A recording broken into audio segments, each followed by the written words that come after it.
X problema de humedad o hay cualquier cosa, simplemente se saca. ¿Y esta rotura de este hueco de acá?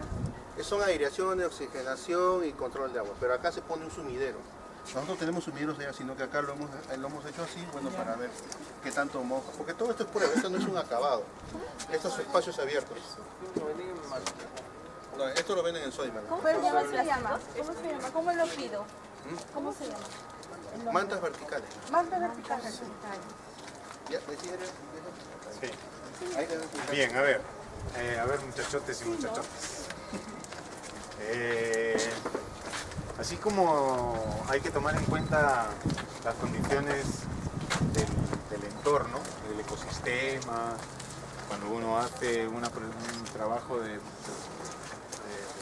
diseño para justamente elegir las especies idóneas al lugar y al destino final de estas plantas y de esta construcción, debemos tomar en cuenta también que hay algunas plantas que no todas tienen la misma necesidad de sol o la misma exposición de sol, ¿vale? Por eso en la naturaleza no existen plantas interior, todas están fuera, ¿vale? ¿Por qué se llama y por qué se denomina plantas de interior? Porque son unas plantas que han crecido bajo el sotobosque, que tienen unas condiciones de sombra muy particulares y de humedad. Debajo del dosel del bosque siempre se mantiene un rango de humedad alto, y esto es lo que permite justamente la existencia de estas plantas.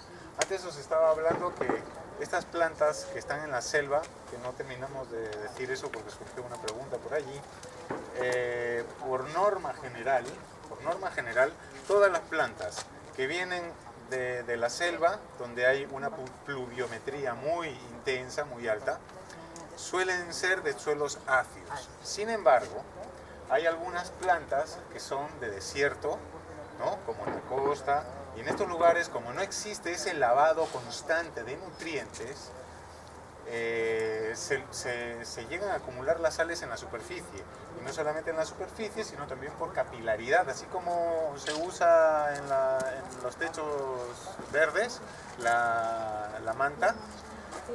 Por capilaridad, lo mismo, las sales vuelven a emerger por capilaridad, entonces se acumulan y llegan a formar una costra encima del suelo, una costra incluso blanca, ¿sí? Esa acumulación de sales y de carbonatos, en realidad, determinan el tipo de planta que vaya en esos ámbitos, en esos ecosistemas.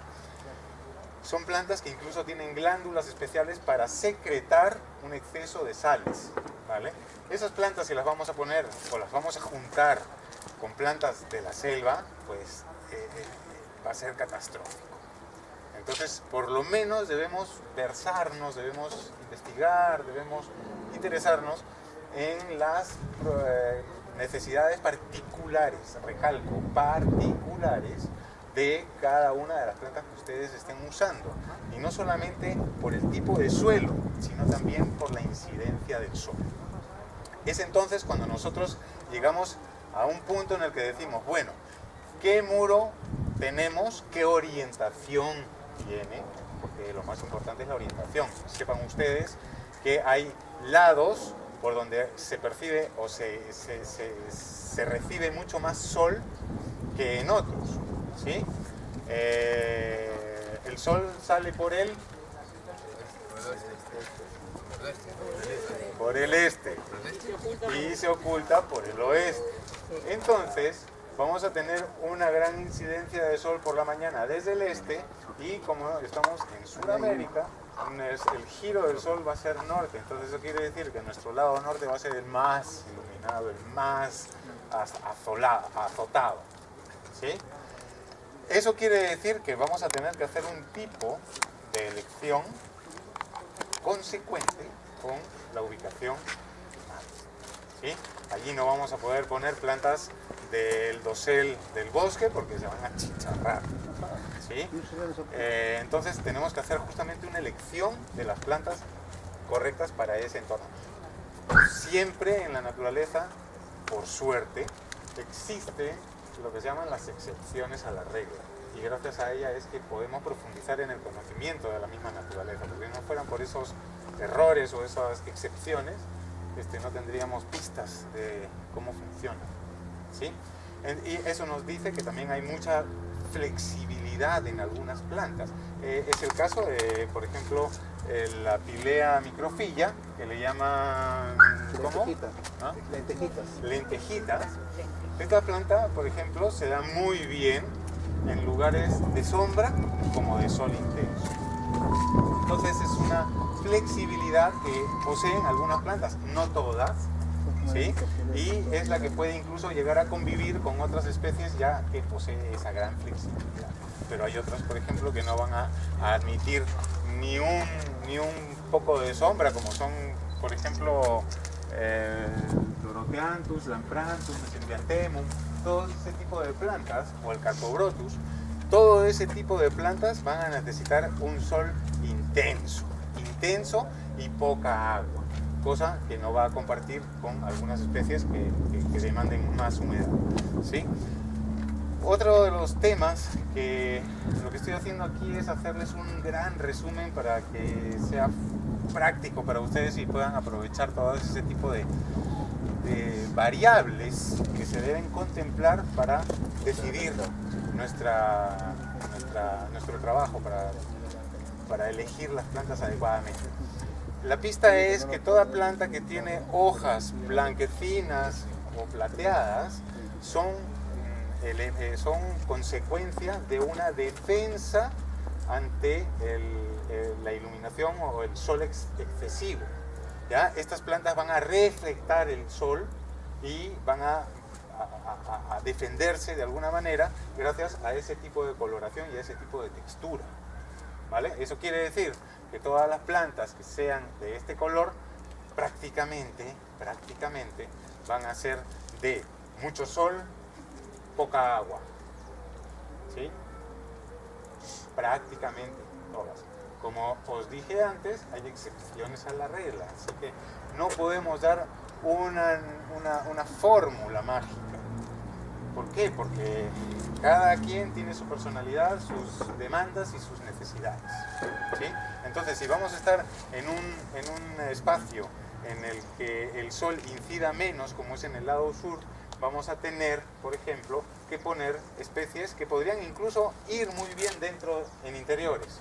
¿Por qué? Porque no va a tener ese flagelo constante del sol y van a poder gozar de bastante luz, y si les proporcionamos suficiente humedad van a tener la capacidad justamente de medrar fácilmente.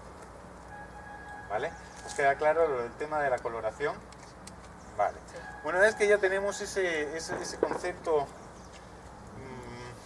aclarado, debemos, aparte de contemplar la ubicación o la dirección del Sol, debemos contemplar que, como hablábamos antes, la gravedad ejerce siempre su poder. Y en las mantas verticales nosotros debemos hacer una división de 3 partes en la manta vertical. Tenemos que hacer 3 partes porque la parte superior va a ser la que primero se vaya a secar. Uno, porque está muy ventilada, mucho sol, mucho aire y hay mucha evapotranspiración, hay mucha radiación, y sobre todo también las plantas que se encuentren en los márgenes. Entonces ustedes, si quieren tener algún tipo de éxito cuando vayan a hacer alguna construcción, deben contemplar que las plantas que estén en los márgenes sean muy resistentes, porque son las que más se van a deshidratar, más que las que estén en medio, protegidas, generando un ambiente, un microclima, una defensa entre ellas. ¿Vale? Decíamos que la parte superior, por efecto de la gravedad, va a haber mucho más sequedad, porque el agua va a tender a ir hacia abajo. Entonces, más seco arriba, al centro menos seco y abajo muy húmedo. ¿Vale? Entonces, debemos nosotros contemplar esa clave para ubicar en las partes bajas todas aquellas plantas que requieran y demanden mucho más humedad, ¿no? Y que sean más exigentes en ese aspecto. Hay algunas plantas que... Aquí, por ejemplo, ustedes no ven que hay un arte, entre comillas, un arte de colores, de formas, de combinaciones, porque en realidad este es un laboratorio. Todavía estamos investigando, estamos viendo, estamos quitando, poniendo, experimentando. ¿Por qué? Porque la conducta incluso que adquieren o que manifiestan las plantas en esta realidad también se particularizan.